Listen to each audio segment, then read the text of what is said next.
بسم اللہ الرحمن الرحیم۔ کچھ منظر دل و نگاہ میں بس کر رہ جاتے ہیں۔ ان میں اتنی قوت، اتنی طاقت ہوتی ہے کہ وہ اپنے کرداروں کا مکمل تعارف بن جاتے ہیں۔ وہ بھی کچھ ایسا ہی منظر تھا۔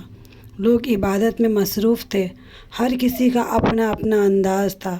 ایک انتہائی خوبصورت اور وجیحہ نوجوان بہت خاموشی کے ساتھ اپنے رب کے حضور سر جھکائے عبادت میں مصروف تھا۔ اچانک اس خوبصورت نوجوان کا انہماک ٹوٹ گیا۔ اس نے چونک کر دیکھا تو اپنے پہلو میں ایک آدمی کو گریا کرتے ہوئے پایا۔ پہلے تو اسے اس بات کی سمجھ ہی نہیں آئی کہ اس کے آہذاری کا سبب کیا ہے۔ ویسے بھی روتے ہوئے آدمی کی بات کم ہی سمجھ میں آتی ہے۔ چند لمحے غور کے بعد سمجھ میں آ گئی۔ وہ بھی اپنے اللہ تعالیٰ کے حضور فریاد کر رہا تھا، گڑ گڑا کر دعا مانگ رہا تھا، میرے اللہ مجھے 10,000 درہم کا مالک بنا دے۔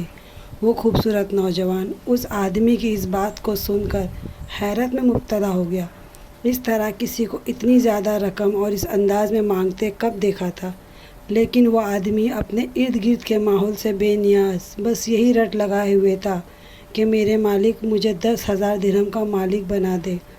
اس آدمی کی دعا کا انداز دیکھ کر وہ نوجوان اپنے گھر گیا اور 10,000 درہم اسے بھجوا دیے۔ اب یقیناً آپ کا دل اس حسین اور وجیحہ نوجوان کا نام جاننے کے لیے بے تاب ہوگا۔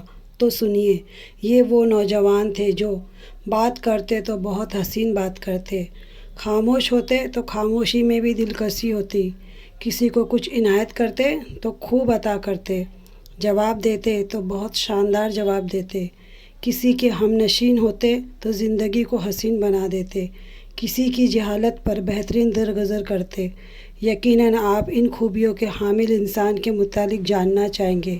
ان اوصاف کے مالک وہ ہیں جن کے نانا محمد رسول صلی اللہ علیہ وسلم ہیں، جن کی والدہ تمام جنتی عورتوں کی سردار سیدہ فاطمہ رضی اللہ تعالیٰ عنہا ہے، جن کے والد بہادری اور فصاحت و بلاغت کے حامل سیدنا علی رضی اللہ عنہ ہیں۔